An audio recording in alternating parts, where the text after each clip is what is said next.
Welcome to Critical Aspects of Law Enforcement, a podcast where we dive into the physical, mental, emotional, and spiritual well-being of the law enforcement officer.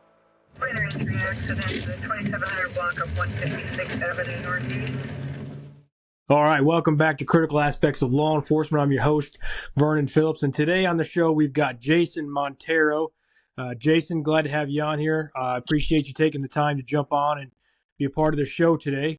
But I just want to turn it over to you, give you an opportunity to tell everybody who you are and just kind of little, background of yourself, kind of what you do, and kind of where you're at today. Yeah, so I'm a police officer in a small town, North Shore, Massachusetts area. I'm currently a sergeant. I've been on for about 24 years. Married, 3 sons, all under 18. So very busy life. Sports, shift work, nights, weekends, all that fun stuff. So trying to juggle it all. Yeah. So you said 24 years you've been in the career. Yes. So when did you start?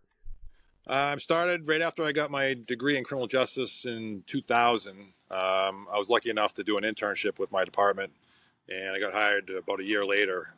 Did a year of what we do, like summer help special work.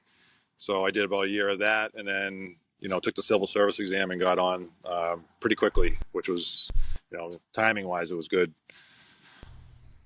Yeah, so you might have to explain the civil service exam, because not every state has the civil service exam. So, what exactly is that? I mean, I know what it is, but just for everybody else, what are we talking about when you say civil service exam? Yeah, so that it's a statewide exam that you have to take to. Not all towns are civil service. A lot are. Usually, it's the bigger towns and cities. But basically, it's like just a basic multiple choice test. It's common sense stuff. And basically, the higher your score is how they start to choose who they want to hire, these towns and cities. We're actually starting to get away from civil service a little bit here, just because the candidate pool is so small. So some towns don't have civil service and they can pick whoever they want. But civil service is a way to, originally it was started to try to get away from nepotism and make it a more fair way to hire candidates. But now we're finding that civil service is actually it's making it more difficult to hire people, because our candidate pool is so small now that not a lot of people want to be police officers anymore, and just it's become more and more difficult. When I got hired, they said it was like hitting a lottery ticket, because there was 20,000 people showed up for the test that day that I took, and they took like 1,000 people off that list. So things have changed drastically in 24 years. So that's basically, civil service is basically just an entrance exam, and that's how they pick their people they're going to hire. Yeah, they it's interesting how that works too, and it's a little bit disheartening when you walk into wherever they do it, an auditorium or a large classroom, or I went into one for when I still lived up in New York for Schenectady County, and there was 500 people for 15 openings throughout the whole entire county. So you walk in and it's a little bit disheartening, because you're like, okay, I've got to score better than 485 of all these people here. Right. So to even get a chance. So so it's competitive. It's competitive each way. I mean, a small town next to us, a friend of mine got hired, same time, like 20 years ago, and there was 70 applicants for one job, and he got lucky enough to get the job. So, but now, that same town, they're trying to fill 3 spots, and I think they have maybe like 4 applicants. So it's tough. It's getting harder and harder to find. Anybody who wants to be a police officer, this is the time to get in. It's challenging. Yeah. It's become, this is a great time to get in, because you probably get a job. Yep. So 24 years on the job, and did you say right now you're currently doing night shifts? I do a split shift. I do 2 nights, 2 days. Okay. So being 24 years into the career, you're probably working in several different areas. What have you done for yourself to, because we know that the law enforcement profession really takes a toll on the individual. It really takes a toll on you physically, mentally, emotionally, spiritually. So what is it that you do to keep all of those areas in check, to kind of just maintain just your overall wellness and just who you are? Yeah. Well, for me, and where my Blue Kevlar Fitness came into play, I just always found that physical fitness has helped me get through the stressful times. Keeping my physically and fit is huge for police officers.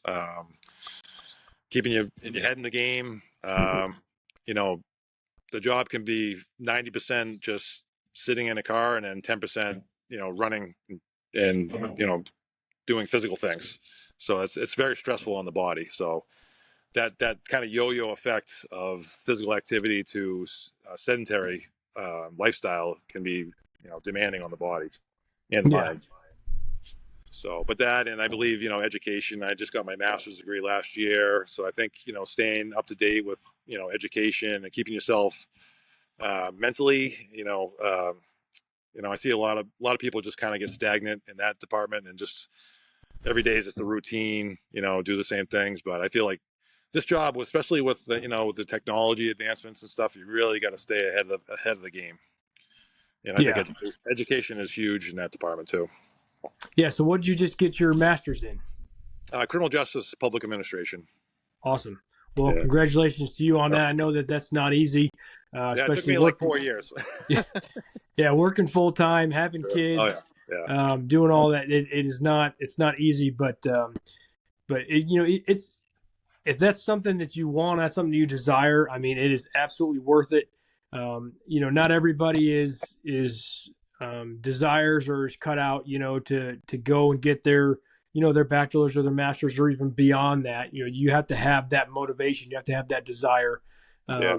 You have to have that, just kind of that fortitude to be able to kind of push through, especially, there's a lot now that's online. So you also have to have the ability to be self-driven and self-paced and self-disciplined to actually stop and put in the work, and not, kind of fall back. So, well, congratulations on that.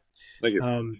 So, being 24 years in the career, I'm sure there's a lot of things that you could kind of go through and talk about, experiences you've had, but kind of if you're willing to share, what is kind of one of the ones that maybe was the most difficult for you, and then how did you kind of get on the other side of that? Does that make sense? Yeah. I've had a few. Fortunately, we're a small town, and it's we don't get the gangs, we don't get the shootings. We've had one murder in our town since I've been on. So fortunately, it's a very safe town. It's a very quiet town. But we still get the accidents. You get the tragedies, calls. That for me, that's the hard part. The ones where it's a small town, so you kind of know a lot of people. So you take a lot of these tragedies to heart because you actually know the people Yeah. involved. It's more on a personal level, I guess, than like maybe a city.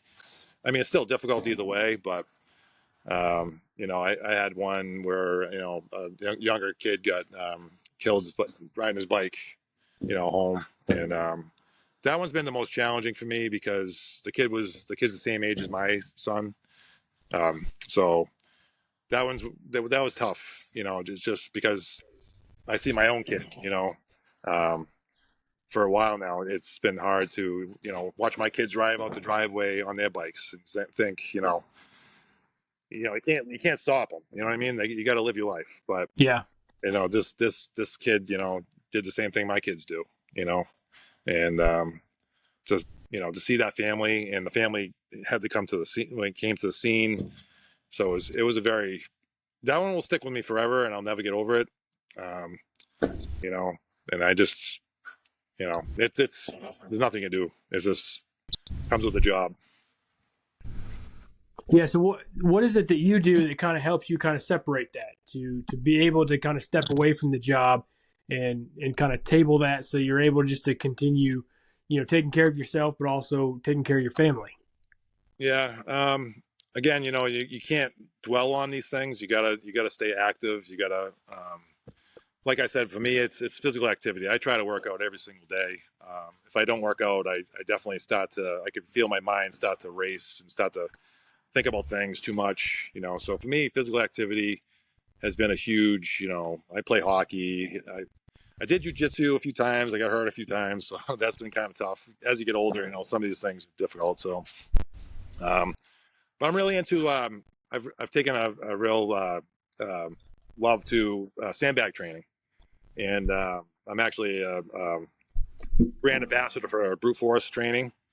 And so I have a bunch of sandbags, and I work out at home. I work out in the backyard. I started filming videos on my Instagram, and I mean, I get a lot of abuse from my family because they get, you know, I think they're embarrassed by what I do. But for me, I don't know, it's been kind of therapeutic. Yeah. Just showing people, like I'm trying to reach out to other police officers, particularly, but anybody, just showing that, you know, a little sandbag, 60-pound sandbag, a 35-pound sandbag in your backyard, you can really get a good workout. And you know, as we started this, you know, I said, you know, we have busy lives, juggling family lives and stuff, and so all I need is 20 minutes. You know, I'll wake up early before shifts, get a workout in the backyard, and I've done all kinds of exercises. I've done, you know, the Peloton, which I love. Like I said, hockey, a lot of different things. But the sandbag, it really, I think it's great for what we do, because of you know, they call it unstable load, which is similar to a human body, right? So in our profession, you know, whether you like it or not, sometimes you have to go hands on with people, and people struggling with another human being is one of the most exhausting things you'll ever do. And if you've never done it, you won't understand. But anyone that's done jujitsu, or you've had to arrest somebody that's uncompliant, it's exhausting. And I mean, it really takes a toll on you. So I just found the sandbag is the best way to prepare myself, other than jujitsu, Mm. a lot of the martial arts. But something that you can just do where you don't have to go to a gym, or you know, because that's time consuming. Not a lot of people have time to go to a jiu-jitsu gym, or, you know, any of those stuff. So for me, you know, that's really been huge, and I can do that stuff on my own, and I love it. And I never felt I probably feel, you know, I'm 47 now, and I feel about as strong as I ever have in my life. So I think I attribute that to the sandbag training. I really do. Whether Yeah. I it's mean, mental or not, I don't know. yeah, no, that's an important aspect to me, especially Yeah. working in law enforcement, is maintaining, you know, some type of, you know, physical performance, Yeah. you know, throughout your career. And, you know, and we'll kind of talk a little bit more about that here in a minute, but, you know, the blue Kevlar, but, to kind of jump to it, you know, like a little bit lighter of a topic, what is one of the funniest, you know, your funniest calls or your funniest experiences while working the career? Well, as you know, there's a lot of funny things that happen. I mean, you deal with all, you know, front row seats to the greatest circus in the world. But I think probably one of the funniest ones, we had a chase, and the guy was a slow speed chase, and it goes back many years ago when we actually used to chase people, and so the guy was going slow, and it was a mental health thing. So I don't even think he realized what was going on. But we went up but he finally stops willingly and walked up to the window, and he had a Burger King, one of those Burger King hats on. And I don't know why, it just cracked me up, because here you go from, like, you don't know what's going on. You're chasing a car that's not stopping, and you're thinking the worst, right? You're thinking, what did this guy just murder somebody, or why is he trying to get away? And then you get up to the car, and he's completely crazy. I mean, just mentally ill. And then wearing this Burger King, you know, one of those cardboard Burger King. I don't know if they still give Yeah. those, but and he was completely fine with it. Like, he just thought everything was normal. So, I mean, that's just one story I can recall right now. That was just kind of, it went from really crazy to me and my backup would just kind of laughing at the roadside, you know. And the guy ended up being harmless, you know. He just was suffering from mental health. Yeah. So that Well, ended. and that's a big switch, right? I mean, from you Yeah. to you're kind of amped up. You're going to this not knowing, you know, who you're going to interact with, and you get up there, you know, and it's, you know, it's the dude from Burger King, right? Um, and Yeah. So then then you're kind of trying to switch it back to, all right, what do we do with this situation? Right. Yeah. So when you kind of look at your 24-year career thus far, and where you're at, what are three of the most, you would say are the three of the most significant things that you've learned throughout your career? The biggest thing is compassion, just having compassion for other people's lives, because when you're younger and you get on this job and you feel like there's good people and bad people, and it's kind of like black and white. And I guess after 24 years, I've learned that some people that may look like they're bad people, they just had a real rough life. They're just, nothing's gone their way. Just maybe had bad experiences as kids. Maybe just had a rough day that day. Everything went wrong. So just like having compassion and giving people the benefit of the doubt that maybe they are a good person. They're just having a bad day. You know what I mean? So Yeah. that's been huge for me, because when I first, when you're young and you're a rookie cop, it's kind of like, all right, this guy's just a jerk. You know what I mean? And you just label him right away. Or this lady's a jerk. She's just, it's just the way she is. But then you find out their life story, and it's like, maybe they had a child that died, something crazy like that, or maybe they were abused as a child, or maybe they just got done, and they were in a domestic situation at home. So like these are things that you got to think. Like when I teach my younger guys, it's officers. Just think about what this person may have went through before we had to meet them. And some people are just downright just evil. You know what I mean? And Yeah. you'll figure that out pretty quickly. But I think a lot of people are good. They mean to be good, but maybe just don't know how to handle stress. Had a tough go. A couple weeks of just bad things. So that's one thing that that's my number one thing. Secondly, just listening. Listening to people, and I guess that kind of goes along with compassion. But I also think like listening when it comes to being a supervisor with your colleagues. You know what I mean? Listening to what they have to say, listening to what people, when you go to calls. Again, as a rookie, you don't listen. You kind of go there and you're trying to be authoritarian and like just tell people how it's going to be, instead of just taking a minute listening to what do they have to say. Just give them a couple minutes. You know what I mean? That goes a long way when people just want to be heard. And that can de-escalate things. When someone's I've just learned that when you just give the person a minute to talk. You know what I mean? You're not losing power. You're not giving up your authority or anything like that. You're just giving them their minute to unload what's bothering them. And again, that kind of goes with the companionship. And thirdly, um, just again, thirdly, it's just staying ahead of the times. Just it's really important. I see too many officers getting stuck in the past, getting stuck in how we used to always do things. It's a very traditionally burdened job where Yeah. we've always done things this way, and this is the way we're always going to do them. And I just see like successful departments are really good at staying ahead of the times and being, forward thinking, anticipating what's going to happen tomorrow in this profession, and that's for me is really important too. Yeah, and all three of those are good. I mean, just the compassion, the listening, and then staying ahead of the times, being forward thinking. Because, like you said, there's a lot of agencies where there's a lot of people who are not compassionate, who do not want to listen. But especially, there's a lot of agencies that do not change the way they've done things, right? Especially because it's like, hey, this is the way we've always done it. Or you hear the old, well, if it ain't broke, don't fix it. Well, just because this is the way we've always done it doesn't mean that that's the most efficient way to do it now, today. Right. And there's a lot of agencies, there's a lot of departments where there's you got a lot of people that kind of fall into that.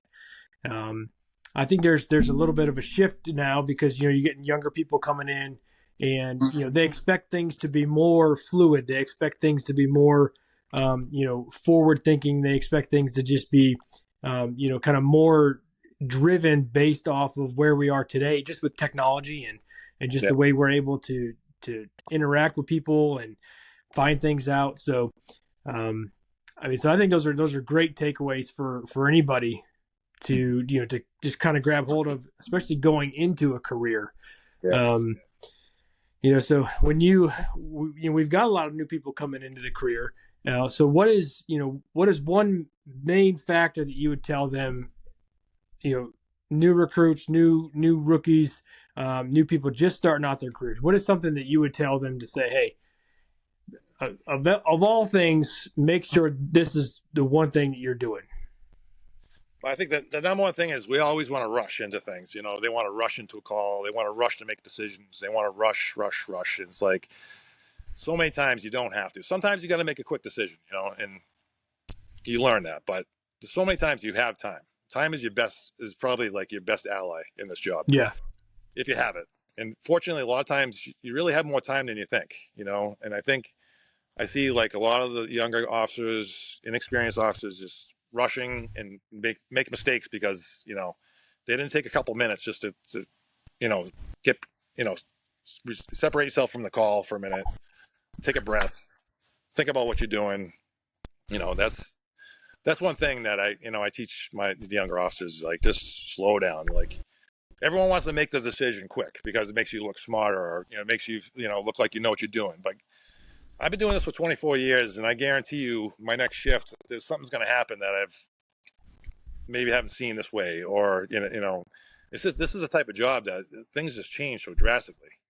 And I'm never quick to make a decision unless it absolutely has to be a quick, and that does happen at times. And that's where you hope you make the right decision. You hope that your experience and just keeping up with your education and legal updates, and you just hope that, and keeping yourself physically fit so that your brain is ready to react, and you just hope that you make the right decision. But too many times guys just officers just rush into things, and that's, to me, that's like the kiss of death a lot of times for officers. And then afterwards you're like, ooh, that was a bad decision. And you could have just waited a minute, and it goes back to empathy and listening, right? Because a lot of times you go to a call and you may not know what you're going to do right away, but so you give that person time to talk. That gives you time to think. You know what I mean? And that gives you time, that gives you a little breather. And while they're talking, you're listening, but you're also thinking, right? You're thinking about, all right, how am I going to handle this? Because for me anyways, I'm not the quickest, I'm not the quickest decision maker, and that's probably one of my downfalls, but I like to make a wise decision, because we have the authority to take someone's their rights away, and even worse, we have the right to take their life away if they're about to harm somebody or hurt you. It's like those are major decisions that I know a lot of times it's split second, but sometimes I think people have more time, more time to think about this, what's going to happen and what you should do. Yeah. And a lot of these shootings, you see on the internet and stuff, it's like, I never liked the Monday morning quarterback, because if you've been in one of those situations, it's difficult. It's going 1,000 miles an hour, and we have the luxury of sitting behind a TV screen to say, oh, what did he do that for? Or what'd she do that for? Where, so it's just having that extra minute. If you have time to get distance, take cover instead of rushing into things. Like, if you have that option, that's always, like, for me, I'm always in the back of my mind. I'm like, can I take cover somewhere? Can I make distance? Just to give you a little more time to think about what you're going to do. Again, easier said than done, right? That is true. It is. Because sometimes you're offered that opportunity to take time and make that decision, and sometimes you've got to rely on your training and your knowledge base that you've gained throughout your career to then make that quick split second decision. So that's where you hope that all of the prep time that you've put in, right, the time you've prepared yourself, physically, mentally, emotionally, and spiritually, and just making sure that you're up to date on everything. That's when you hope all that comes together, right? And you're able to fall back on all that training and all that education and knowledge that you have to be able to make that sound decision when that time does come. But we hope and pray that that time doesn't come, right? Yeah. That's I also think the flip side of that is I think I see a lot of officers that are getting killed because they're waiting to make a decision, so it really is like a catch-22, because I do think a lot of officers are trying to make the right decision, and that extra time sometimes hurts them. So that's why this is one of the most difficult, in my opinion, one of the most difficult jobs. And it's the only job I've really, any real job I've ever really had. So I can't say, but I think given, the powers that we have, it is one of the most important, like one of the most challenging jobs that you could have. Yeah. And that's why it's so important to maintain and to be, to be sharp, to be able and ready to, to step into whatever the situation is and be capable to step into whatever the situation is. Yeah. I think that's where just a lot of preparing yourself and doing all that prep work beforehand and, preparing yourself, to be able to actively engage, but hoping that you never actually have to, right? Right. Yep. So what is one tip that you'd give to those who are, kind of 25 years, 30 years into their career, getting ready to, maybe retire? What is a piece of advice you'd give to them? For me, it's again the physical fitness. I mean, I think a lot of officers around 20 years they kind of start to let themselves go. We have this in our culture. It's kind of like, well, you're getting older. You don't need to play hockey anymore. You can't do jiu-jitsu anymore. You can't do these things. And I just think that it's so wrong. Like, there's always something you can do to keep yourself in shape. And I just see too many officers just let themselves go. And I think it's a correlation, but a lot of times, officers that aren't physically fit, I see them struggle the most. I see them start to struggle with depression, um, kind of just their attitude, being miserable. And not only I'm not just saying physical fitness as far as like your body, also like your minds, making good decisions with finances. Like you said, spiritually, they start to lose that. So all those things, the whole body, everything it starts to break them down. And I think that's like the one thing that's like, just because you're getting older doesn't mean those things go away. Like, you got to keep working on it. Yeah, absolutely. So, and you've kind of touched on this a little bit, but so tell us about Blue Kevlar. Tell us, kind of how that came about, and kind of just a little bit of the backstory of that, and like what your goal and your plan is with that. Yeah. So I mean, Blue Kevlar exactly is what I said is it's basically I'm trying to I'm not like an influencer, but I feel like I'm trying to help officers stay fit, and because I run the physical fitness program in my department, and when we first started like 10 years ago, I'd get like one or two officers to show up to the test, and everyone else. And it's a simple test. I mean, you're talking 10 push-ups, 20 sit-ups, mile and a half run. It wasn't groundbreaking, but a lot of officers couldn't do it. And I'm just thinking, what, this is bad. Like, we're expected to be physically fit on this job, and we're not. And so I don't even remember how Blue Kevlar came to be. It just kind of, I don't know, from God came down, Yeah. I do feel like it's like a divine intervention it's something that I'm trying to push through. It's a message. And because it is like a crisis right now. And it's not only just the older officers, it's the younger officers that are having a real difficult time. At least in our state, the physical fitness test, we can't get officers to pass the test anymore. And it's in a job that we're already struggling to find people that want to do it. The ones that want to do it can't pass the physical fitness test. It's crippling our industry. Yeah. We can't find officers anymore. So Blue Kevlar, it's kind of evolved over the years. I've been doing it for a few years, and I basically just kind of started local with my own department, just doing some like physical fitness challenges amongst the guys in the offices. And then I moved it to Instagram, and I started kind of branching out with that, just trying to reach out to officers all over the world, really. And then I started a little business, trying to train officers how to stay in shape. And it's really kind of evolved more towards the younger officers, trying to teach the younger officers how to prepare them for the physical fitness tests. But it's been difficult because we're all cut from the same cloth. We don't like to get help. It's trying to, I've had a couple younger officers, and I say, hey, I'll help you out. And I've been doing this mostly for free. I really haven't charged any. I've had a couple clients that charged because I was working with them pretty regularly. But a few officers, I knew they weren't going to do it unless I did it for free. And I was like, well, I enjoy doing it, so I'll work with you for free. And even them, it was hard. It was like trying to get them to show up, trying to get them to get in. And it was just, and I'm like, and I'm doing this for free, and I'm trying to help them get on the job because we need people. And we're just a tough bunch. We're a tough bunch to help.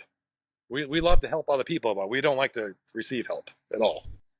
And that's absolutely true. And it's a real problem because we need help too. You see it all. I've seen a lot of officers that they lose their jobs because of mental health issues, physical fitness issues. Just start to escalate. They start to drink alcohol more. And the officers that I've seen that we've lost, it's come down to those reasons. Because they were good people. I worked with all these people, and they were good people, but they went into a downward spiral from multiple reasons, from stress, from, just repetitive, seeing bad things, dealing with, tough characters, and it wears on you. And if you don't seek help, eventually some people just can't make it. Yeah, and that's a big thing. So, I mean, we in the law enforcement profession, like you said, we desire to help other people. Like you got into a helping profession, right? Where you're serving your community, you're serving, your fellow brothers and sisters in law enforcement, and we know that everybody, experiences different things from the profession. They experience them different ways, it impacts them different ways, but. So we all know this, and we all have this idea of a brotherhood, of sisterhood, right? Like, hey, I got your back, I got your six. But there is that tendency to isolate, but then what happens in that isolation is then you get to this place where you feel like I'm the only one that's dealing with this, right? And then you don't seek out help, and you don't want to, people to perceive you as being weak, or you're not able to do the job, and and the very thing you don't want to happen generally comes around and happens because you're unwilling to kind of step up and say, hey, I need some help. But I think a lot of that, and I say this often, but I think a lot of that comes down to two reasons. Is, they believe that they're all alone, which they're not, right? Mm-hmm. But it comes along with the second one, which is that the devil's a liar, right? And he'll feed that idea, he'll feed that thought that you're all by yourself, and that you're isolated, and nobody cares, and nobody wants to help you, and look at you, you can't even do your job right, because you can't think clearly, or you can't get out of the car fast enough, and right. So all these little attacks, right, these things that just continue to plug into your mind over and over. My thing is, like, the devil's a liar, and he's going to utilize that, and he's going to speak that untruth into your mind, and he wants to isolate, especially those who serve, because if it cripples them, then it cripples who else? Yeah. The community, right? So, so my thing is, like, we need to start doing a little bit better job of, like, hey, circling up after it's a bad incident or something, and just saying, hey, can we all agree that was pretty crappy, that kind of sucked. You don't gotta stop midstream in the middle of a situation and say, hey, can we talk about this? Like, no, stow it, do what you need to do, get through the call, but then afterwards, download that, talk to somebody, get that out, and then next thing you know, then somebody else is more willing to talk about it, and then somebody else, and then you don't have people that get to the point where they feel isolated and they feel alone and they feel, it's just such a complicated profession because everybody says they want help or they'll reach out if they need help, but there's a lot of times where that doesn't really, the follow through on that doesn't take place. Yeah, no, yeah, and I'm seeing that right off the bat. Right, the younger officers, they just don't want help. So it's a shame because you got to pass this test once, one time, right now, and then once you get on the police department, you don't have to work out another day in your life. At least in Massachusetts, like the state next to us, New Hampshire, they maintain you have to work out. You have to pass the test to stay on the job every year, which I agree with. I think they should do that, but it's not right now. It's not mandatory in Massachusetts, except for our state troopers. Our state troopers do it. Yeah. So if somebody wanted to find out more about Blue Kevlar and kind of what you're doing and just this mission that you have, how can they do that? Well, right now I'm just, I think Instagram is probably my biggest platform. It's just Blue Kevlar Fitness, Blue _ Kevlar _ Fitness. I put out multiple letters to all the local chiefs. I'm just letting them know that I'm available if they have any officers that are struggling. I've received nothing back so far, absolutely nothing. So again, trying to get help. I think a lot of the chiefs are, they're at that mindset that if these officers want to be a police officer, that they need to do the work themselves. But that goes back to the old school of thinking where it's like, well, they're not going to do it. They're going to just go off and do something else. And we need to help. We need to help these officers. We need to push them and get them in the job, because if we just keep pushing them away or expecting them to do it themselves, they're not coming. And we're going to be in crisis mode in the next 10 years. I mean, we're not going to have anybody, and it's kind of scary because think about not having police officers, on the streets, not having enough of them. It could be, it's one of those things. If you don't really think about it until you start, until you actually see that we don't have anybody coming up. We have a couple people, but then out of those couple people, a lot of them can't pass this test. So we got to help them, some way, somehow. And that's what I'm trying to do. With the physical fitness piece of it, is just help them out, help them. And I'm also trying to start a business because I'm not going to be a police officer forever, and I'm going to retire when I'm, 54, 55. And this is my passion, and I would love to do something. I would love to, continue on with my own business and obviously make some money, when I retire, because I can't just stop working when I'm 55. But also, it's just my dream to have a job that I love doing, continue on with the same thing that I'm doing now, but just change gears and stay fit myself and help other officers get it, stay fit. I also want to work with veteran officers if they're having trouble. I can, meet up with them, but it's been really slow going. And again, trying to start a business when I'm working, 40, 50, 60 hours a week myself, and then have, 3 kids and a wife. It's hard to it's hard to focus on a side hustle, but it's slow going, but I know it's there and it's growing. And hopefully by the time I retire, it will be full blown, and I'll be able to give back to the communities that way and get more people in here because we need them. Yeah, absolutely, for sure. So, yeah, and that's a big thing. I mean, especially because you talked about earlier, is keeping them not just physically fit, but just the whole aspect of the whole person, right? Yeah. On every level of that. So as we kind of start winding down, as you kind of look at your career and where you're at, and you kind of touched on it briefly earlier. How much has your faith played into where you're at today, and just being able to work through your career and get to where you are now, wanting to just invest in other people through Blue Kevlar and all that. Yeah, Yeah, so I mean, I wasn't really raised religious. I wasn't forced to go to church or anything like that.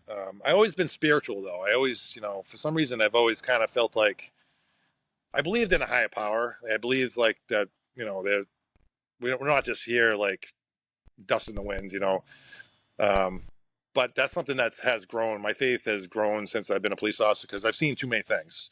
I've seen too many things to not believe. And I've relied on faith because there's been times when nothing else will work. Nothing. Not even going to work out in my backyard. Like I need help from above. Yeah. And he's come through for me every time when I ask for it. So not to sound like all like, weird, because I'm not a religious guy. I mean, if you ask me anything about the Bible, I don't I don't know anything.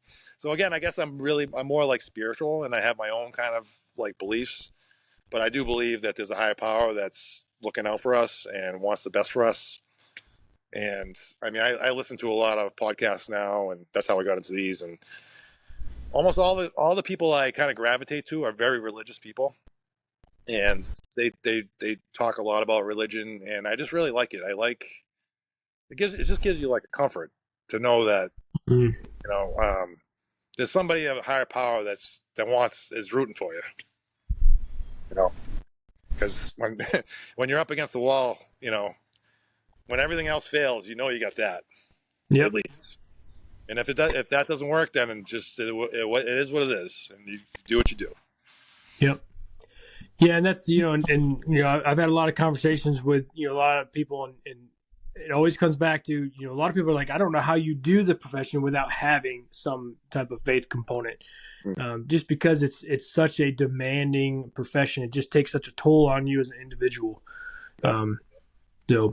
But Jason, I mean, I appreciate you taking the time and jumping on, and I'll plug in your information there in the show notes, to your Instagram, where people can go and see some of your videos and see some of the sandbag routines you're doing, and how you're trying to just impact the law enforcement culture by trying to encourage people just to stay fit. So I appreciate your time, and I thank you for jumping on. Thank you for having me on. I really appreciate it. Yes, sir. I appreciate you tuning in and listening to Critical Aspects of Law Enforcement. Remember to subscribe to the podcast and share this resource with your fellow officers. The goal of Critical Aspects is to serve, support, and sustain the law enforcement professionals. So head over to www.criticalaspects.org for more resources and information. And as always, God bless and be safe.